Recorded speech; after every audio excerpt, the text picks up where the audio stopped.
And crucially, the one difference, and I just got to London for some work, and the one difference I saw is India has done phenomenally well as a nation in using this time to digitize the economy. I mean, Visa and MasterCard have been here since 30 years, 40 years, 30 years. Everything is 30 years old now. We are in 2022, so probably more. So, but their penetration into the Indian economy is about 15-16%. And UPI and UPI-based platform today almost reach everybody. You can go anywhere, at least, I can speak from my example in Delhi and close by places. You can go to a cobbler, you don't need to carry it. So that, let me say, ties up extraordinarily well with the entire ecosystem of law. Everything is happening online, everything is bound to happen online. It's now only about a behavioral change when it comes to courts and tribunals. So sorry for digressing on the online versus offline litigation to online LLM. So I'm sorry for that, but I think I really thought that the audience, substantial audience are students. So I think that would really be important for them. And you made a very important point about effective communication, that actually you need 15 minutes and not 3 hours.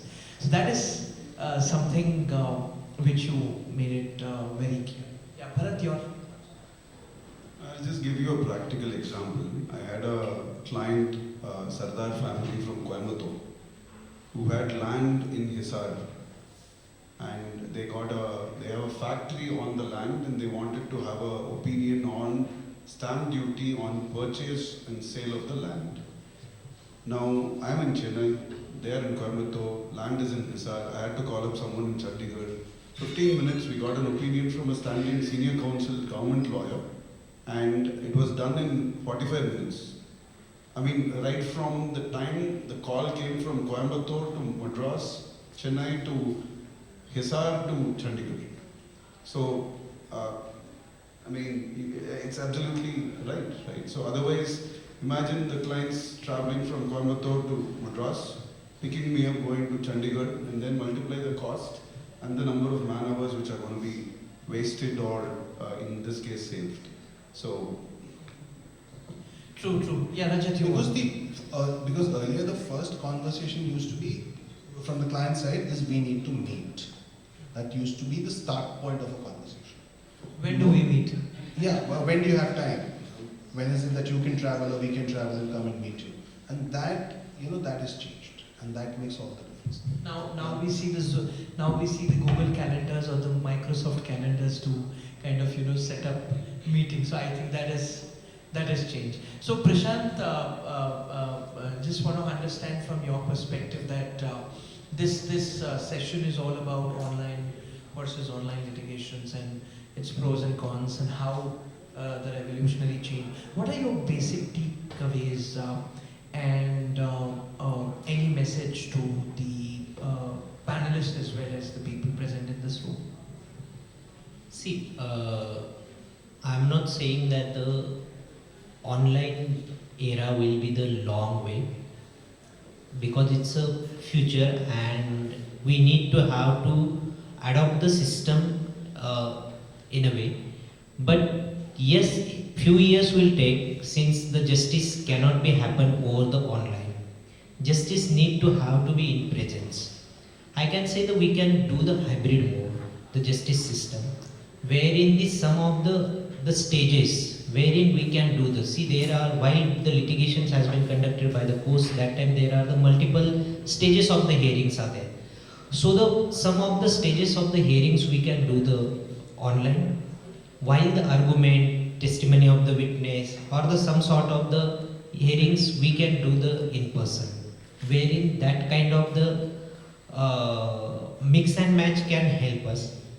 Second, I can say, as I mentioned earlier also, the curriculum has need to be involved into the current universities, or the students need to have to understand the decorum or the ethics, as our Advocates Act says, what are the ethics need to, or the behavioral aspects need to have to adopt while you are appearing before the court. the same need to have to be followed while you are appearing online. Third, I can say that today's generation are quite smart. They are doing the presentation, they are doing the mood course, they have the high-end mobiles, they have the laptops and the tabs and everything. So that they are already equipped with the technology or that they are tech savvy. What we need to have to teach them or to learn them, they need to have to learn basically the basic code procedural part which they can put it online in a different way, not in a traditional way. So these are the few of the things. Thank you, Prashant, for your views. So, Bharath, your key takeaways from this session, or you want to add anything for the panelists and the people in the room, please? I will just give you another anecdote. 3 years back, pre-pandemic time, a friend of mine was in court in Madras, and then the hearing got over. It was a time during the end of the hearing when everyone opens up their pocket calendar and agla date kya hona chahiye. Everyone agrees, and then the judge gives a date, and then we walk out. So this friend of mine was doing this, right, with his phone. And then the judge almost gave a notice of contempt, saying that mere kamre pe, how are you playing on the phone? He's saying, this is my calendar. He's saying, no, where is your calendar? He's saying, this is my calendar, that's the phone, you know. We have come a long way, but that judge is also using his own tablet right now. But change is constant, as all of us embrace it with every day. And all I can say is, 4 or 5 years from now, I can ask INBA to continue the physical conference and not move to an online, so that we can have a good Chole Bhature in the afternoon. So, Rajat, your key takeaways from this panelist, and thanks for sharing your opinion with respect to what you feel is going to happen. But I think we'll have to see in the times to come how it works, because everything has its pros and cons. But your key takeaways and message to this panelist or the people in the room. The way I look at it, the courts were late to jump on the bandwagon. The world was already moving towards an online model. We are now definitely hitched to the bandwagon, and we can only move forward. There is no going back. The last comment, however, we often hear discussion with regard to data protection, privacy, piracy, and so on when it comes to online litigation and online arbitration. I think all these discussions are misnomers. One, if it is, these issues become relevant when it comes to commercial litigation. If the commercial decisions can be taken, the underlying board decisions can be taken using the very same systems like Cisco, then, if you really do want to go back to an offline system and want to find fault unnecessarily, you can definitely do that. But if they can live with it, if the business community can live with it, then the legal community can definitely live with it. Also, I think this is a misnomer because, and rather no more relevant now in this era when we are looking at accountability, transparency, and the courts are doing live feeds. So if you can see courts go, if you can see offline proceedings of courts on YouTube in real-time basis, I don't understand why how data protection can be any kind of an issue when it comes to online proceedings.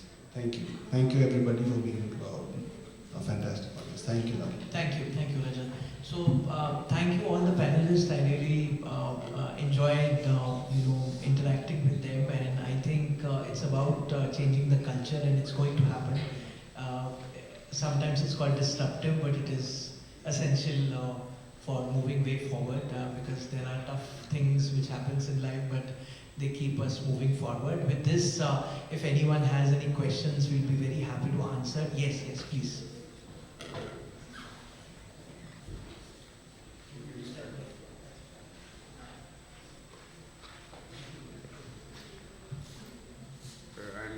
Mishra from National Law. Can you be a little louder? Sorry? Can you be a little louder? I'm Yash Mishra from National Law University, Delhi. And my question is that even though the online model has its own merits, but there's still the glaring issue of accessibility. And like, I agree that most of the, even the underprivileged people now have access to the internet, but if we look at the corners of the country, most there people don't really have that same amount of access that we have in metropolitan cities. So what are your views on that? Like, we can't shift to the online model right now. Right? So, Thanks. What's your good name? Yash Mishra. Sorry? Yash. Yash.